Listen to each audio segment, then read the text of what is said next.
This is one of my old books from when I was a little girl, and it is one of Easton Hartley's favorite books.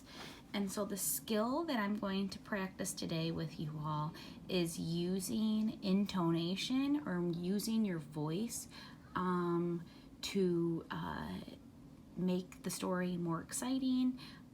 And you'll also see that the illustrator of this book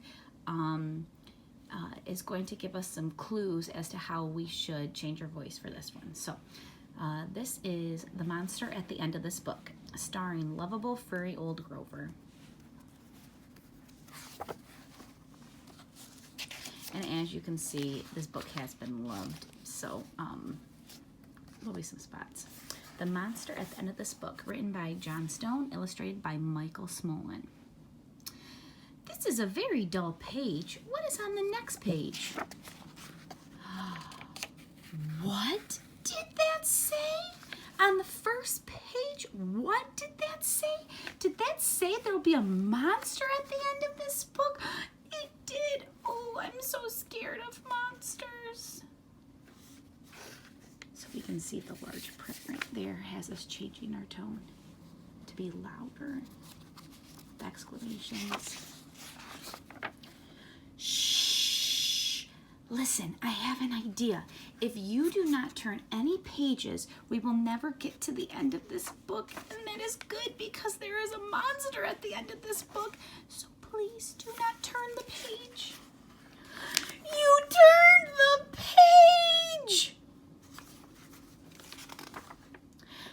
Maybe you do not understand. You see, turning pages will bring us to the end of this book, and there is a monster at the end of this book. But this will stop you from turning pages. See, I am tying the pages together so you cannot. You turned another page. You do not know what you are doing to me. Now, stop turning pages.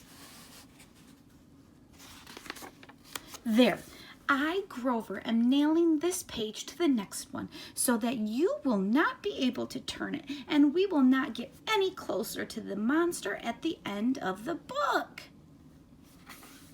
Bonk, bam, bing, clonk, boink, all those onomatopoeia words. All right. Do you know that every time you turn another page, you not only get us closer to the monster at the end of this book, but you make a terrible mess. This will stop you from turning pages.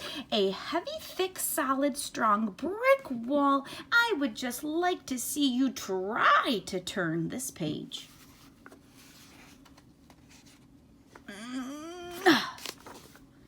Do you know that you are very strong?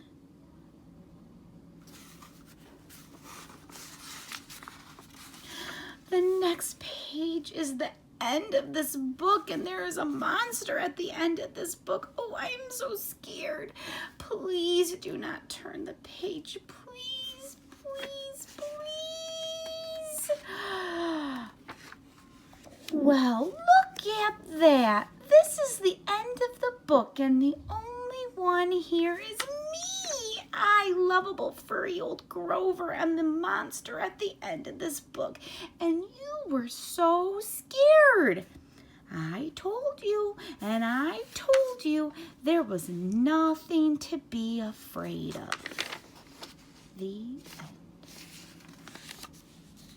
Oh, I am so embarrassed. So, as I said before, you can kind of tell what kind of tone of voice you should be using when you see text like this. So in this case, it's very, very small because Grover is saying to himself in a quiet voice, oh, I'm so embarrassed of what he did. Well, meanwhile, when he was begging you to not turn the pages, you turned the page. So when you are reading a book and you notice these things, you can change the tone of your voice to reflect that. Also, when you are writing books, if you would like the reader to make certain words stick out or be read differently, you can add and change the size of the text that you're writing. So once again, this story was the monster at the end of this book, and thank you for listening.